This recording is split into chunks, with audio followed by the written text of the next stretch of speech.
Il est temps que la France lève son genou de notre cou.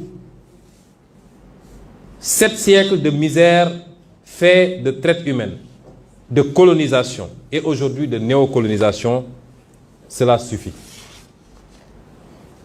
Il est temps que la France nous foute la paix. Il est temps que la France prenne exemple sur ses voisins européens. L'Allemagne est la première puissance économique d'Europe, loin devant la France. La 3e ou 4e puissance économique du monde. L'Allemagne n'exploite aucun pays, aucune colonie. Je peux citer l'Italie, je peux citer l'Espagne, qui avait des colonies avant, mais qui n'exploitent personne, qui ne font pas ingérence, qui n'imposent pas des dirigeants dans leur ancienne colonie. Au nom de quoi la France croit pouvoir continuer à nous imposer des dirigeants, à faire des choix à notre place. Cela doit cesser et l'Afrique nouvelle, la jeunesse africaine, les élites africaines, la diaspora africaine dit non, ça ne peut pas continuer. L'hypocrisie de cette France se vit et s'exprime tous les jours. Prenons exemple du cas du Mali et du Tchad. Au Tchad, où le processus constitutionnel a été interrompu, la France a applaudi et son président est allé consacrer le nouveau roi. Au Mali, où ce n'est pas le processus constitutionnel qui a été interrompu, mais le processus de transition, la France a condamné et même a pris ses clics et ses claques pour dire qu'elle quitte le Mali. Ça, c'est de l'hypocrisie. C'est le 2 poids, 2 mesures. C'est le double langage que la France tient en Afrique. Quand on a interrogé M. Jean-Yves Le Drian sur la situation en Côte d'Ivoire, pourquoi la France a laissé faire un 3e mandat, il a dit simplement pourquoi il l'a accepté pour Ouattara et pourquoi elle le refuse pour la Biélorussie. Puisque la France a condamné en Biélorussie, a même poussé l'Union européenne à condamner. M. Le Drian répond en disant que c'est parce qu'en Biélorussie, il y a eu des millions de personnes qui sont sorties dans les rues et que ce n'était pas le cas en Côte d'Ivoire. Voilà comment la France traite les questions africaines. Personnellement, nous n'attendons absolument rien de la France. Nous voulons qu'elle cesse de s'ingérer dans nos affaires. Que le peuple sénégalais puisse avoir le droit de choisir librement. Et non pas parce que la France a choisi un candidat, avec les méthodes qu'on connaît.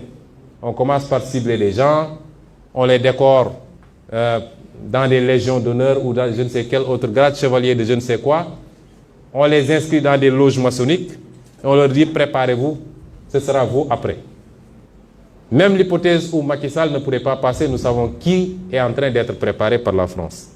Cela doit cesser, ça ne se passera plus comme ça. Que l'on soit bien clair, nous n'avons rien contre le peuple français. Et en France même, des voix politiques et citoyennes se lèvent pour tenir le même discours que celui que je suis en train de vous tenir. Nous sommes ouverts à travailler avec tout le monde, dans le sens d'une collaboration gagnant-gagnant.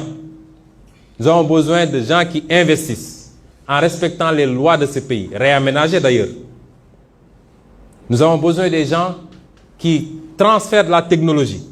Nous avons besoin de gens. Il faut que ça cesse.